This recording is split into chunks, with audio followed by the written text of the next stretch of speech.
Welcome to the 100th episode of Behind the Music, the Houston Chamber Choir's weekly podcast. I'm St. John Flynn. We're joined this time by Dr. Carey Cannon, who is the Minister of Music and Worship at South Main Baptist Church in Houston, which is perhaps the main performance venue of the Houston Chamber Choir. Carey, welcome, and thank you for sitting in this wonderful sanctuary. I know. I haven't been to my office in over a year. I was like, why go there? Yes. I've been working from home this COVID experience. So I thought we'd enjoy the space and get it from the singer's perspective per se. But yeah. How long has that relationship between your church and the choir, how long has that been in place? Well, clearly it predates my arrival to South Main as their minister of music. Really and truly, of course, the chamber choir just celebrated the 25th anniversary. I guess it was probably around 1995, I think, when things got cranking, and Bob was instilling that vision for this ensemble and this organization. And really and truly, pretty early on, we've had some partnerships with the ensemble.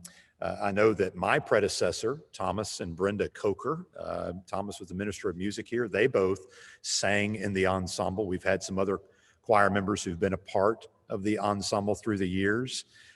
We've even had, I believe, the late Tom Williams, who was our business administrator, I think served in some official capacity on the staff or on the board there with the organization for a number of years. And patrons, supporters, and board members through the years. That's aside from just the space here and the venue. There's been relational participation through the years, and it's been a joy to partner with this great organization. So, your sanctuary, your space, how is it for choral acoustics? Well, interesting. So, the Hear the Future concert, that is a common annual event on their each year's schedule. This wonderful program has happened mostly in this space, save maybe a year or two where they may have performed at another location. It was here, usually is held here. And that was one of the primary concerts the choir would offer here. In 2016, the church decided that we needed to enter into some renovation and restoration. Really and truly, the impetus was the falling apart of our organ. Our organ was just a mess. Daryl Robinson, who was our organist at the time, now at U of H, Daryl said he'd have to come in early every Sunday and do some magic to make this thing work. And that was sort of the impetus toward it's kind of like your home renovation. You see a crack on the wall in the dining room, and the next thing you know, you're in your master bedroom renovating something. So we just, if you're going to fix this organ, install a new instrument, you might as well give it a place to rest and a nice acoustic. Well, if you're going to do that, you might as well, and so forth and so on. It became this big project, and I'm happy in 2017 completed. And what was the result is this beautiful acoustic. And there's a lot more live spaces in Houston you could sing. And one of the things, there's a lot bigger organs in this city. This organ is specifically tuned to this room. The Nichols and Simpson organization did the proper assessments to the space and developed this American symphonic instrument. When they were tuning this instrument and all of its highs and lows and the sounds and the timbres to fit this symphonic organ, we, the vocalists, were the beneficiaries of that effort. So making this balanced room, the highs, the lows, being nice and even with the sound of the instrument, enabled a vocal choir to come in, and we are receiving the same blessing. It's about right now a little over like a 2.5 to 2.7 delay in the room. These little, you can see the red cushions behind me here. Those cushions can actually be removed. And when we do that, sometimes we've made a recording, and as has Bob and the chamber choir. When I remove that, it adds a whole nother second to that sound. So kind of like those draw shades you often see. All that said, it's created this not too live, but not too dry, but sort of a Goldilocks just right acoustic for concerts and of course for worship here on Sunday. Well, I've been to many of the choir's concerts at the church, and it really is certainly as an audience member, you really get the benefit of the size of the space and the configuration of the space. Tell me a little bit about music at South Main. What role does it play in the life of the church? I mean, that may sound like a very basic question, but I'd like to hear it sort of straight from the horse's mouth, so to speak. Yeah, right. Well, for Baptists, I grew up in the graded choir program. Not to say we were the ones that invented it, clearly. A little country across the pond was doing this many, many years ago. But there it was, this tradition in the Baptist church of wanting to develop and provide education, music education, early on in the life of our members. And so with that, be it a bell choir, orff instruments, and be it other instrumentalists, and as well, of course, the vocal choir, we have this graded program. I am a product of that. In fact, my high school choir, my high school that I attended didn't have a great choir program. It was really the church that I sort of found my love and affinity for the choir experience. So South Main, when I was hired, we joked about it. My predecessor, Thomas, was here close to 30 years, 20 some odd, 30 years here. His predecessor, Thad Roberts, also was a almost 30-year tenure here at South Main. So when they hired me, they said, "You are the next era of music." It sounds a little daunting, quite the task. But there's some beauty and health and behind that. There's a commitment, a conviction, a vision. And so I can't think of any program at this church that doesn't take place where music isn't some sort of a thread through it. Obviously through our worship services, our camps, off-site events, traveling, the mission efforts. Music always finds its place there, whether in our children, our youth, or in our adults. It's a traditional church. Many years ago, like many churches in our cities, South Main tipped its toe into the contemporary experience and kind of, wasn't really receiving much benefit from that. It wasn't going as they had hoped or thought it might. So They wisely pulled back and said, you know what? I don't think that's who we are. And so they chose, let's be traditional and let's do that and do it well.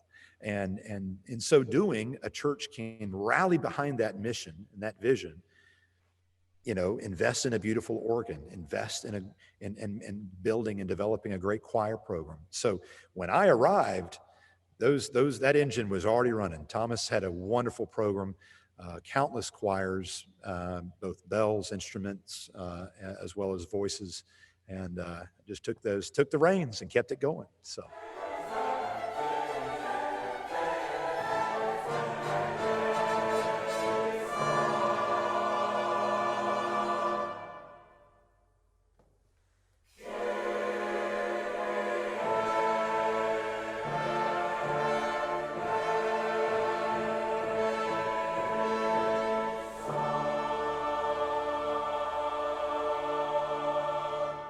That the altar where you're sitting right now is where the members of the Houston Chamber Choir were standing when they discovered that they had won the Grammy last January of 2020. Yeah, that was a fun event. I remember. So part of the renovation, St. John, we installed. You can kind of see these cameras. There's one right. I can't do this backwards. Right there.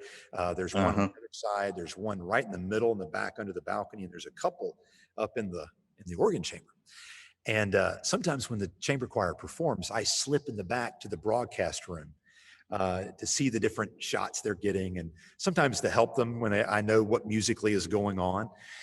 And I went back there I think it was a Hear the Future concert, but we knew the ballots were being cast and the announcement was being made.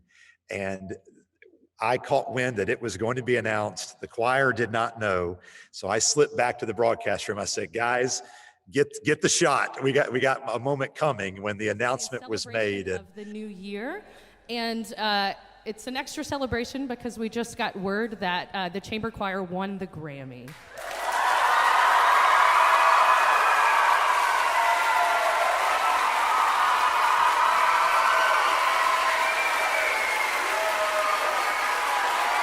Oh, to see their faces, to see that celebration.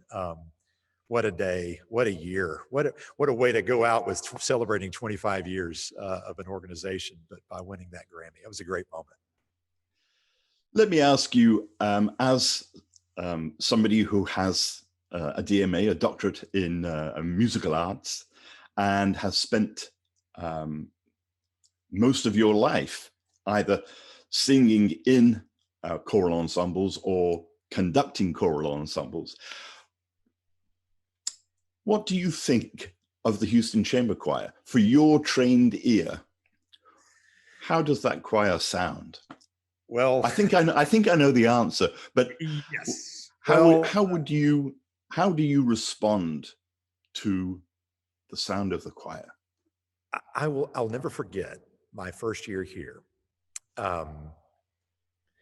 And that was 2013, is that correct? 2013, and it was a Hear the Future concert. So I knew about them. Actually obviously knew about Bob Simpson. I was living in the Carolinas, way over there on the east. Texas is a whole other experience. And so I was across the Mississippi on the other side, but I still would hear comments being made, have heard the choir on recordings, knew of the reputation of Bob Simpson. So when I came and learned that, they were going to do a concert here, I'm a new minister of music, hadn't been here long. I thought this will be great. Get to hear them. And I was blown away by that concert here in our space. Of course, in the old room, less of an acoustic. The artistry, the sensitivity to the sound, the health of the sound. When we hear ensembles, they have different just timbres. Some are aggressive in their phonation of sound. Some are overdone, oftentimes with the articulation and of the text.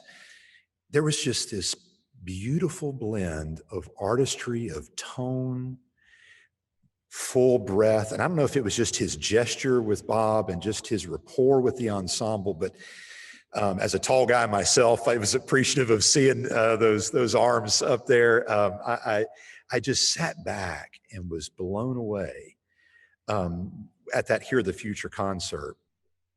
And then that same Christmas, I had an opportunity to go to the Villa de Mattel and hear their Christmas concert. Now this time in a live space. I was sitting there so captivated by the sound. I was blown away in that space, hearing this beautiful, beautiful choir in unified front, this beautiful unification of sound. Additionally, having been a part of ACDA efforts, I was a repertoire standards chair in North Carolina, and obviously I've been through a stream of choirs and conducting different adjunct positions and community groups and all kinds of stuff. I was way heavily engaged in the community in the Carolinas. And I came here and I heard that first Hear the Future concert. I will never forget listening to the children, youth that we heard, the middle school choirs that they featured in that concert. I was blown away. I'd always heard folks talk about TCDA, TMEA, the Texas choral education community and the excellence that existed in Texas. It was at that moment I realized where all this was coming from. Right. I was just, these are public schools down the street, inner city schools that just have these amazing choral programs. And sounds that I was hearing at the collegiate level, I was hearing from a middle and high school level here.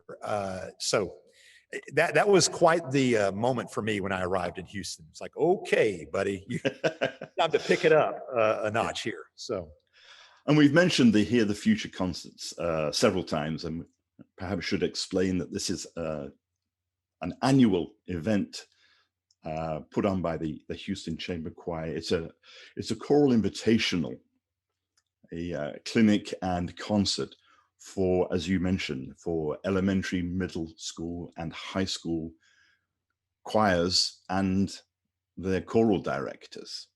It's part of the Chamber Choir's ongoing commitment to choral education, if you like. Yeah, it's just, I love the mission of that concert. I love what they've done with that. Providing that opportunity, reaching out, giving them, and celebrating.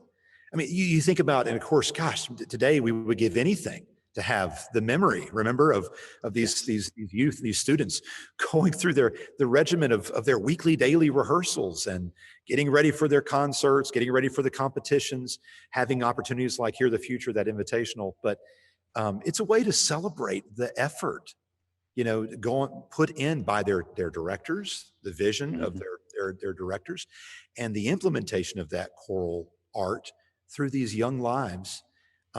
And the diversity of Houston, I also cherish. And to see it, to hear it, and to see them come together and giving them the opportunities to be in a room like this. That's one thing I always love, to sit in the side over here and listen to the choir directors say, okay, guys, now listen, we don't have to push the sound. And the kids' eyes are just looking around, because they're usually, many of them, their facilities are just in a box room somewhere, or just dead space.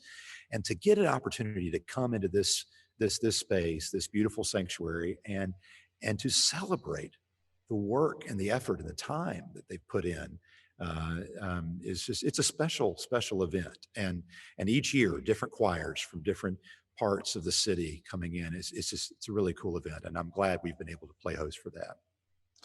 And you mentioned ACDA, which is the American Choral Directors Association. Correct. Yeah. That you must have spent a lot of time working with. Right. Yeah. You grow up involved in any kind of choir, be it at church or at school. 9 times out of 10, you're going to have a teacher that's going to be lobbying out with a recording, trying to get you an invitation to attend a regional or hopefully even the state, regional, and the national conferences where you might get to perform. I was privileged to have that opportunity early on in my college career, both through my university and my church. I was actually singing at First Baptist Church, Greenville, South Carolina. And we as a Baptist church were asked to present movements of the Bach B minor Mass. Oh, really? I know. And a lot of folks I tell that to, like, no. I was like, yeah, Glenn Atkins was the minister of music there, one of my mentors. And so we were presenting, how one might offer that great work, movements of that great work within a worship context. And anyway, it was the moment in which my eyes, not only are you collaborating with fellow colleagues and building relationships, but you're hearing great performances and cutting edge compositions. But it's just also an opportunity to just develop and strive for choral excellence. And for me, I will say memorable moments. And one in particular I'll share I'll never forget. It was in Florida. It was a Southern Regional. Robert Shaw had just passed away. Yes, and I remember. Ann Howard Jones and the Shaw Festival Singers were able to perform sort of in memoriam the Duraflay Requiem. And I was off to the left of Ann Howard Jones, and I will never forget, not only did obviously the choir sounded glorious, it was a beautiful performance, deeply moving. Mm-hmm. My eyes never left her gesture. Up until that point, I was attending ACDA as a singer. I was always a part of a choir. That was the first time I sat watching her. For whatever reason, I just remember watching the left hand as those chants and that evoke in that work, and seeing her left hand and how it just sculpted and carved the phrasing out. And I just remember being captivated by that. And it was at that point that I started to have that seed planted of maybe I might want to change my perspective and stand here instead of standing there, watching her conduct. That was kind of the beginning of my want and desire to lead a choir. But ACDA, yeah. So let's talk about your musical journey. Where did that begin? How did you become the musician that you are? Yeah, it was like many, my family. Mom played piano at the church, and my dad's parents actually owned a organ and piano instrumental store. Oh, really? Yeah, selling, universities and churches and concert halls, selling pianos and organs. Wow. My father played piano by ear. Oftentimes when we were waiting on the ladies of the house to get ready to go out to dinner or whatever we were doing, Dad would find his way. That was kind of the sound of the house, sitting at the piano, just noodling away. And all of us were singers, all still singing in choirs at our churches and communities. And so it was always there. And as I mentioned, the church was instrumental in developing that. And then high school, I had an opportunity. I mentioned the choir program wasn't as stout there. So I actually found myself in musical theater. I was doing shows. Oh, really? I was a Danny Zuko. Can you believe that? This low bass, singing Summer Lovin'. I mean, it was kind of an interesting thing. But no, doing shows. And then I had an opportunity to attend a magnet school half a day for 2 years, junior and senior year in Greenville, South Carolina, a magnet school where I worked on actually auditioned for it for my voice, and an instructor named Michael Rice. He's now left us, but what a wonderful man who helped carve, sculpt, and sort of form the bedrock of technique that I needed to prepare for auditions that got me in the door to the university at Furman University. And so the journey continued, and singing and doing opera, singing in choirs and chamber choirs, being a low bass, Zarastro, Colline from La Boheme, some of these bass roles. And lo and behold, I had a dean of music at that university stop me in the hall my senior year and said, "Carey, I have an opportunity for you." And I said, "Oh, okay, what's that?" He said, "Well, it's a men's ensemble." I loved singing with men's groups. This would be great. It's a full-time paying job, pays this much. I said, "What in the world?" I said, "Where is it? Where is this place?" He said, "It's in Washington, D.C. I could live in the nation's capital. This is great. What's it called?" "The Army Chorus." I said, "No, I'm not doing that." I'm not joining the military.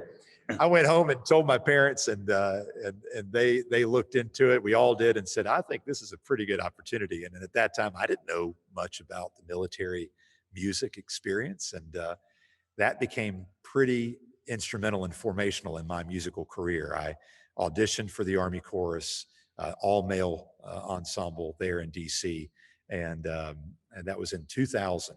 And I spent the next almost 5 years singing with them.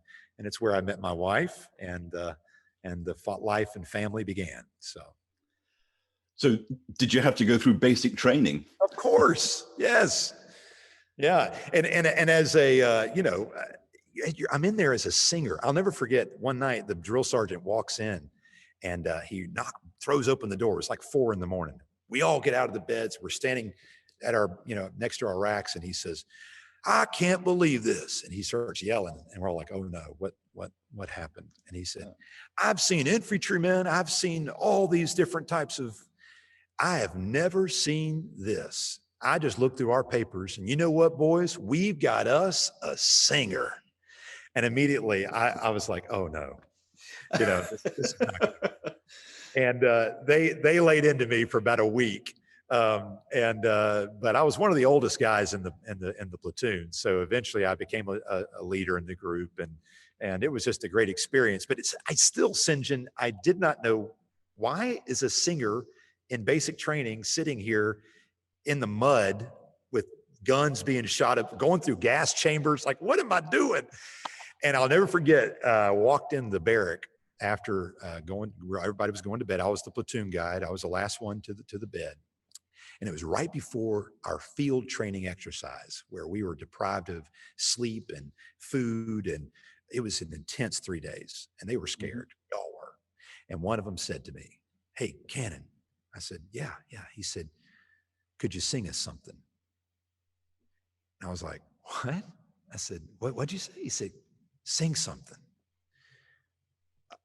Okay. And what does one sing, you know? So I just started to sing Amazing Grace, you know,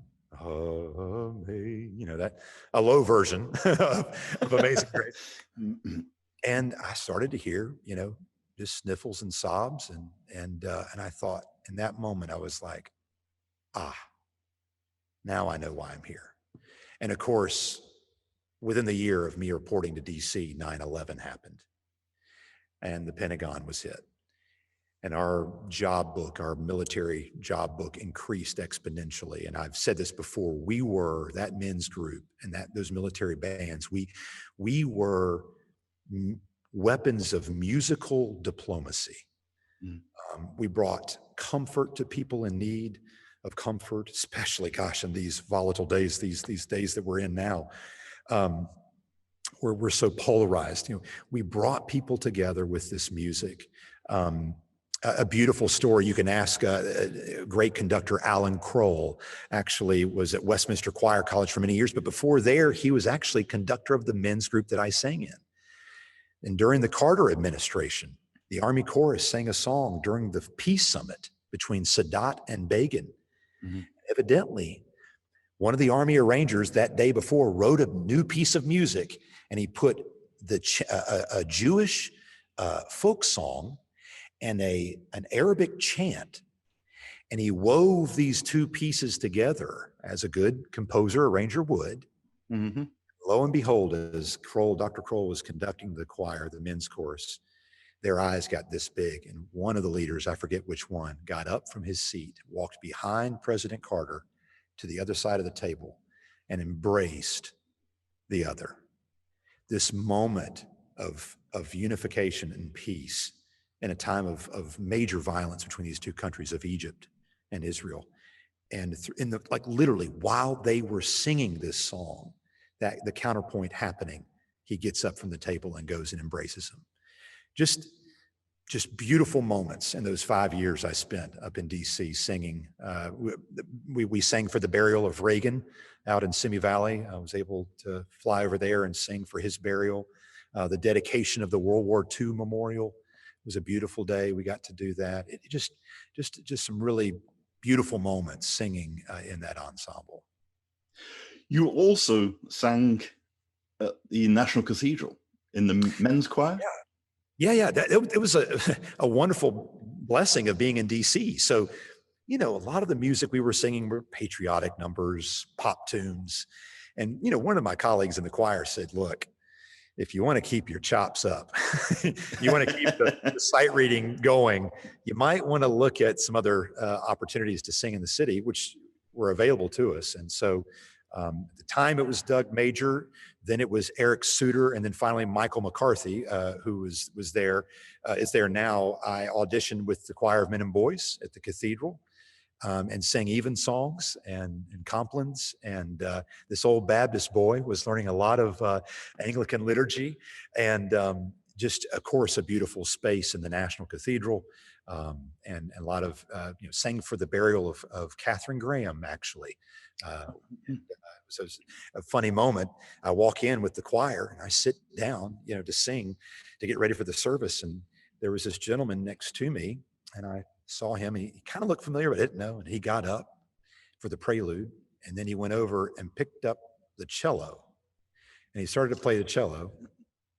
I looked down at the program, and he came back and sat next to me. And of course, it was Yo-Yo Ma, and at the time, I didn't, I'd never met Yo-Yo Ma, so it looked familiar until he picked up the cello, and I was like, "Oh, okay." What do you say? Well done. That was lovely. That's all I said. Have you been playing long? Yeah, that's right. That's right. So fun memories being in DC. Yeah. You mentioned that the decay in your church here in Houston, South Main Baptist Church, is about 3.5 seconds. What's the delay in the National Cathedral? It's pushing, I think it's 7. I think it's pretty close to that. So it's like, I actually had a chance to conduct a mass chorus there of youth, and was doing Judas Maccabeus, gosh, the anthem, it's left me now. But in a typical Handelian form, there's that moment at the end, this, penultimate measure, you have this fermata and you cut off. Mm-hmm. In any normal situation, cut off, breath, and the final chord. And I'll never forget in the rehearsal, fermata, cut off. And I felt so like I was stumbling over myself, on the street. I just was wanting to bring them back in, but the sound just kept going. And you just kind of had to let it finish there. Once you were able to embrace that acoustic and that sound, wow, what an experience to be in that kind of a space. So if anybody hasn't been there, you should. It's a great opportunity. I went to a concert that the Houston Symphony gave in the new Catholic co-cathedral of the Sacred Heart. Yeah. And they did one of the Bruckner symphonies, which is, one of those massive, extended musical performances. And I think Hans Graf was conducting. Oh. And they got to the last note, and, and he rounded it off. And of course, in the space that continued. But as soon as he ended it, somebody sitting on the front row just started wildly applauding. And Hans Graf turned around and looked at this person with the dirtiest look on his face, because, that had ruined that moment. But I mean, that it's and it's part of the sound, isn't it? I mean, you have to let it reverberate around the space, and that's part of its magnificence. Well, and I know, but Bob, one of the things I love, appreciate so much about what Bob does with the ensemble is his programming. He's a master programmer. I mean, just does the best concerts, in a large scope of a season, but even within the concert itself. And when you're in a room like this, or the Co-Cathedral, or the Villa, or Miller Outdoor, for Pete's sake, right? You got to know the vernacular of the room. Yes. And what it's telling you, what it's saying, and that should inform in many ways what we should choose for repertoire. And so, yeah. I once interviewed the former music director, organist, I guess, at St. Paul's Cathedral in London. And he had left and had come to America. I think he was choir master at the St. Thomas Church in New York. And I asked him, you're in a smaller space. I mean, St. Paul's Cathedral is pretty massive. How does that affect your repertoire? Because, a piece that sounds really good at St. Thomas's, right, might have a different impact, a different resonance, a different sound in St. Paul's Cathedral. Oh yeah. Yeah. I remember, just recently actually singing, I took part, I know you've interviewed James Whitburn, recently, that he visited here in Houston with the Annalise concert that the Houston Chamber Choir put on at the Holocaust Museum here. He and James Jordan offered this study abroad event, the Choral Institute at Oxford. But I'll never forget, there's Magdalen College, there's a lot of beautiful spaces, St. Stephen's House, which is where we did a lot of our rehearsals. But there was one Sunday we got to do or lead or sing, participate in Compline at Christ Church in Oxford. Well, you think, it's hey man, we're at Harry Potter world here, right? This is going to be the creme de la creme from an acoustic standpoint. And you go into Christ Church, and I mean, it's a lovely space, obviously beautifully visually space, but the acoustic is just, it's just not what you would expect. It's just not as live as some of these other spaces. And we did a Brahms piece, and I just remember, was it Schicksalslied or one of those pieces for the service, and yeah, it just didn't have the waiting for that full, the organ release and the choir release, and it just, kind of just died. But it does inform our repertoire selection for sure. You did your undergraduate studies at Furman University Yes. in South Carolina. Yeah. And then you did your master's degrees. I think you have two at George Mason in Right. Virginia. Right. And then you went to UNC-Charlotte, University of North Carolina at Charlotte, for your DMA. Well, it was actually, it was a part of that consortium of UNC schools. UNC-Greensboro was where I got my degree. Now I was an adjunct professor at UNC-Charlotte. Charlotte. But Greensboro has the DMA program there in that state. So yeah, up the road. So obviously you're well versed in the choral repertoire, but what about your own personal musical tastes outside of the church, outside of the concert hall? Right. What music do you listen to, if any? Right. A lot, a lot actually. And of course, with the help of an 8th grader and a 6th grader in my house, it's getting even bigger. But I grew up, well, first of all, I remember I was a Baptist growing up in the South. So it was gospel quartets. I mean, Right. the Statesman quartets, the Cathedrals. I was listening to all that stuff. And it's a low bass, I was singing those low bass parts, and then I took piano and listening to the pop music at the time growing up. For me, I loved Bruce Hornsby. I mean, it's the 80s. I'm taking piano lessons and listening to this guy shred the keyboard. That's just the way it is. That's just the way it is, and truth be told, he gets kind of pigeonholed, but if you ever hear Bruce Hornsby live in concert, which I have, an amazing jazz pianist. I mean, he will go off on 10 minutes, doing some fascinating things with that keyboard. So really, really a great musician.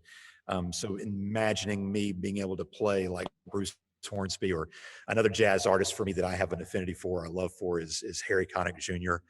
I really got hooked on him early on, and really just through Harry Connick Jr. fell in love with Preservation Hall jazz, got into the whole Coltrane jazz scene, really got into that.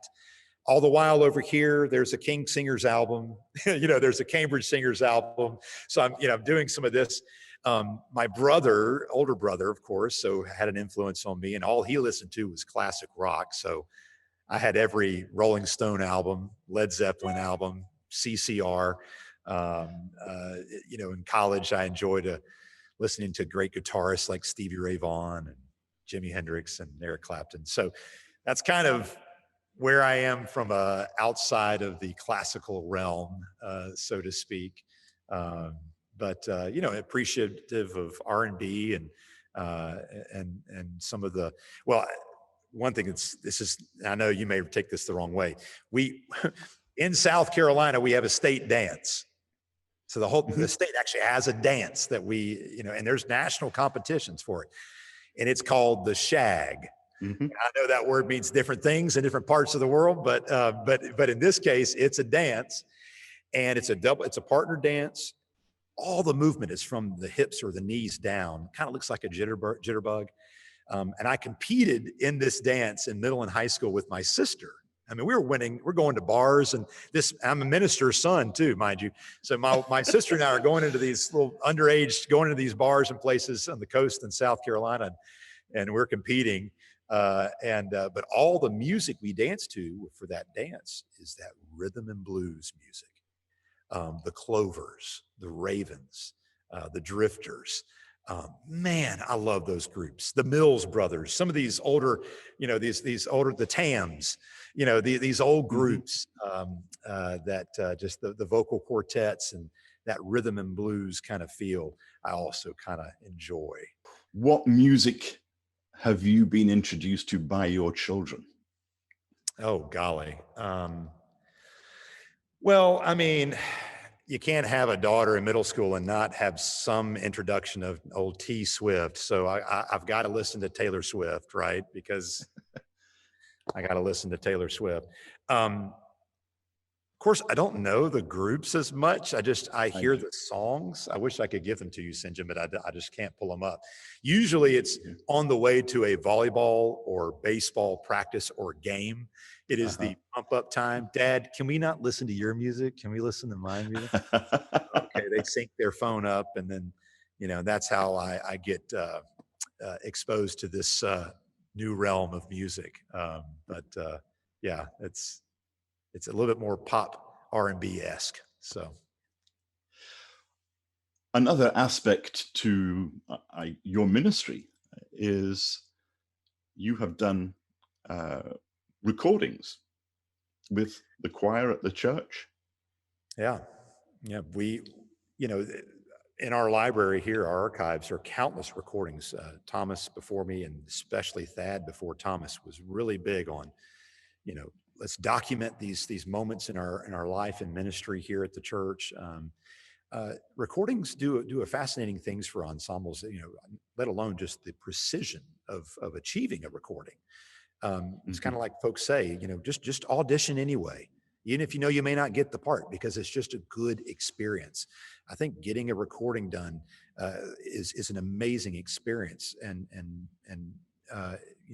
improving the excellence and the standard of the ensemble. So, but that's a musical side. Just from a celebratory side, the most recent recording we did was "I Was Glad." We took Perry's piece. Look at this room. It had been a year of us doing 3 and 4 services in a small chapel. The pounding, the construction work, the headaches, the budgetary, constraints, the cost, and all just the stress, the hopes and aspirations, the timelines that were just, figments of imagination, contingency plans, it was just all that stress of renovation. We needed to celebrate that work. And I'll never forget, we had a Palm Sunday. It was Christmas. No, it was Palm Sunday, because I had some brass here, and the space was getting close to being finished. Like, we had, the pews weren't all done yet, but the brass quintet between services, I said, let's go sneak over, pulled back the tarp, came into the room just to hear the acoustic. I grabbed Steve, our pastor, and some of the other ministers. Listen, just to get our first shot of live music in the room. Wow. They did a Gabrielli piece. And it just, oh my goodness, we got so excited.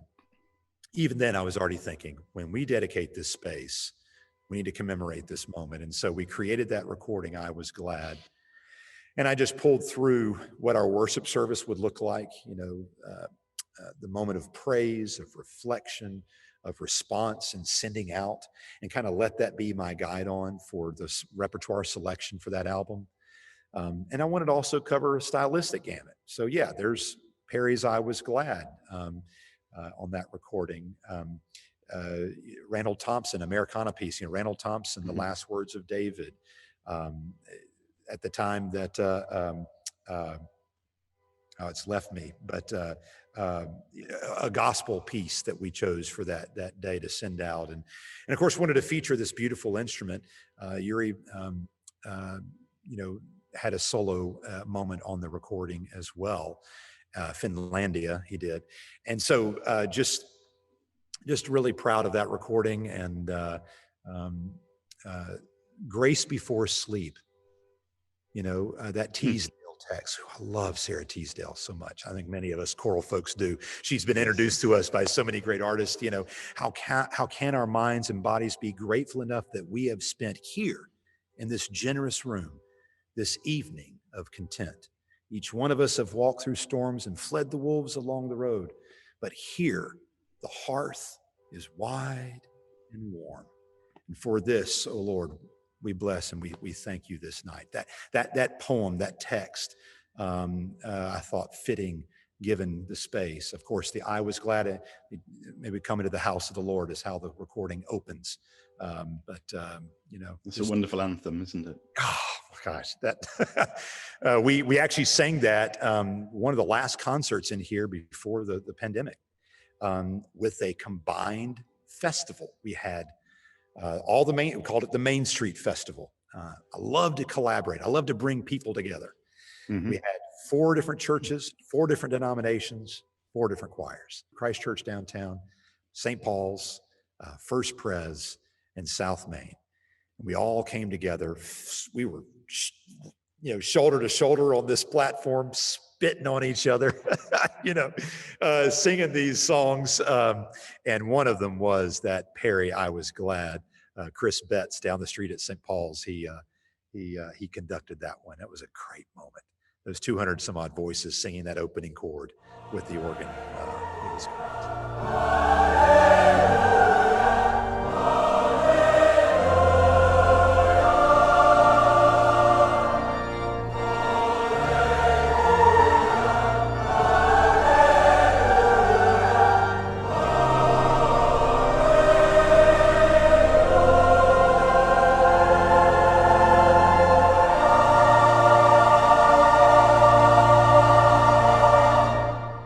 Actually surprised at how many composers have set verses of Sarah Teasdale to music.